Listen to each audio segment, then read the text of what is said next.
Hello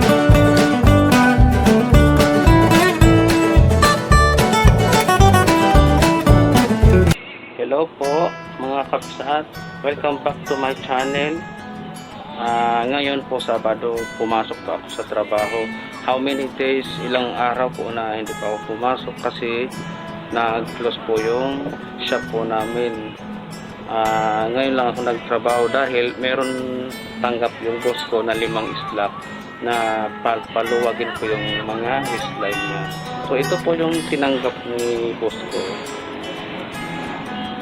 Ito, isa, dalawa, tatlo, apat, 5. So, ito pa yon. Yung iba, ito. Ginagawa ko para makadagdag po ng gastusin sa araw. Kasi, ilang araw po na 2 weeks, wala po akong trabaho dahil naging close po yung shop po namin. Na nagkasakit po ako dahil sa siyempre iniisip ko po yung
ko yung waistline. Tapos kanina meron ako yung 2 pantalon na tas-tas lang na ginawa ko. Yun lang trabaho ko. So kumita ako ng mga 80 pesos lang isang araw ngayon.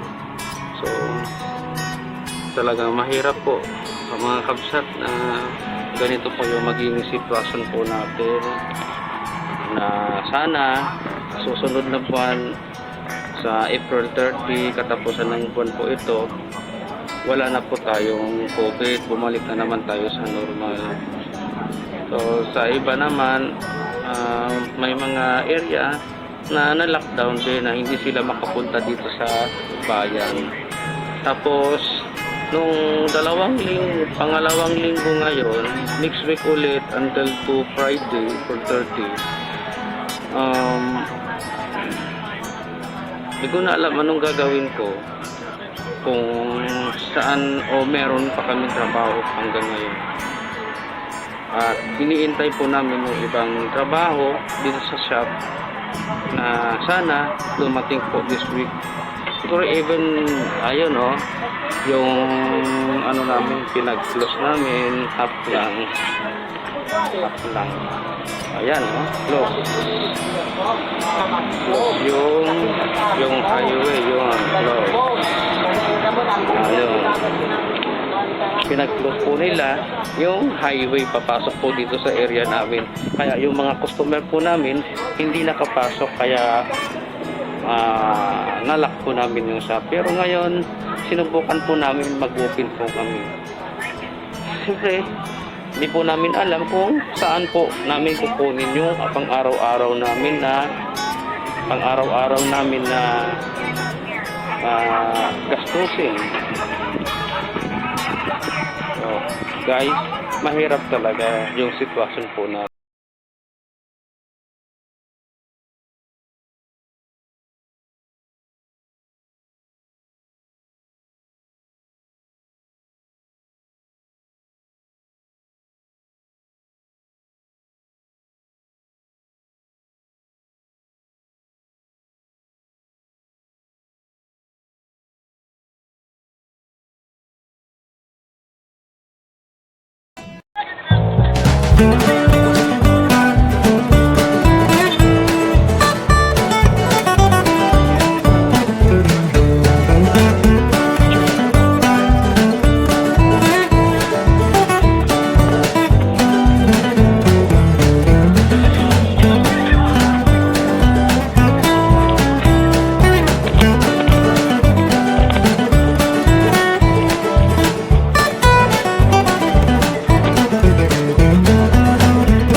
60 pesos. Tapos kanina, yung mga tatlo ay dalawang pasada na pantalon, yan po yung kinita ko, 25 pesos. So, meron po akong 60, 80, 85 pesos yung kita ko ngayon. So, ang dagdag na po siya, pambili ko namin yan pagkain. So, guys, maraming salamat po. Kahit kailan, meron po kaunting sweldo. Kahit pa paano, meron po pambili ng bigas. So, see you guys. Next time, uploaded po ng video.